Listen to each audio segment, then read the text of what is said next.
Hello everyone, welcome back. In the previous video we successfully passed the dynamic parameter to our email.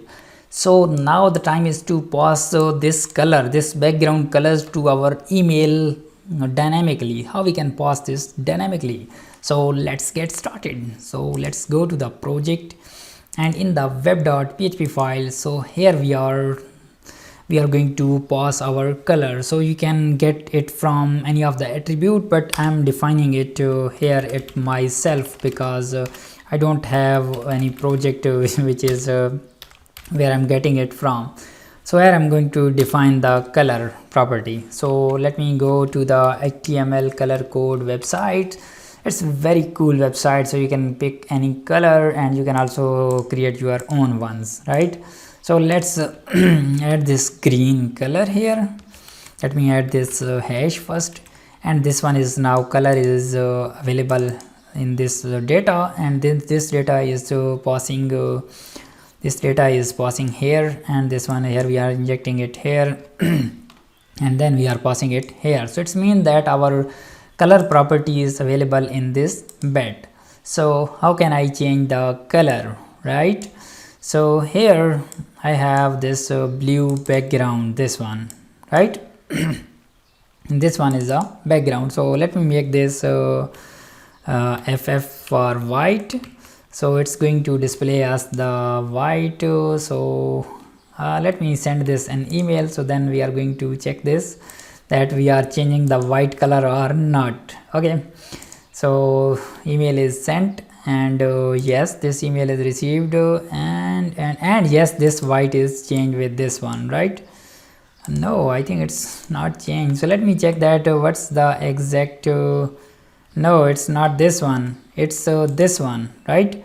So if I change this to a white color, so it's going to send us a white email. First we are confirming the color, and then we are going to change this based on the dynamic property. So give it a refresh, and yes, and wait for a moment, and yes, this color is changing. So we are going to change this color, this color, this color, and then this color, right? So let's delete this email and go back. So we confirm that this color, this color, this color, and at the bottom below color is responsible for this background.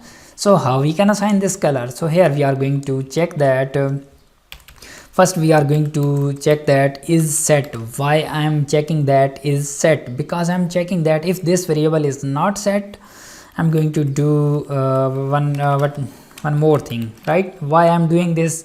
Because if you want to preview this email and your email does not contain any dynamic your email contain the dynamic properties, and when you are viewing this you need to pass the dynamic properties.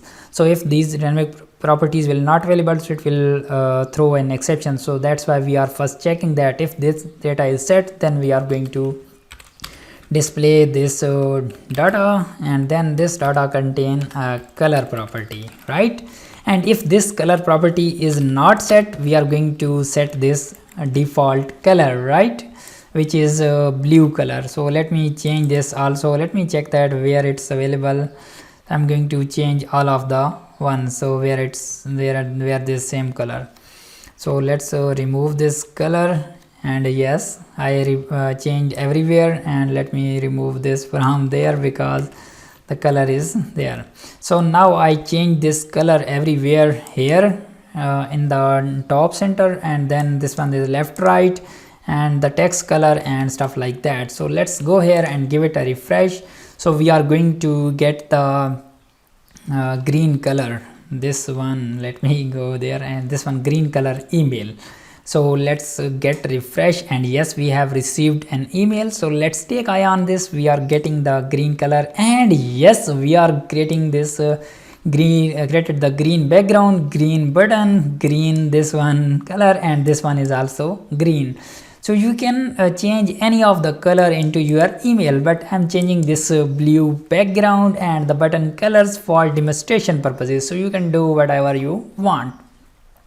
So hope you get an idea that how you can change the color at runtime, right? So let's go here. Let me go back in the web.php file. So basically we are passing the dynamic color. So if you saved the dynamic color, or you want to check that if user is administrator, you want to send an email based on different criteria. So I don't have any property in the database, so let me add the isAdmin property, and then I'm going to tell you that how you can send the different properties based on the condition. So I will meet you in the next one. Bye bye.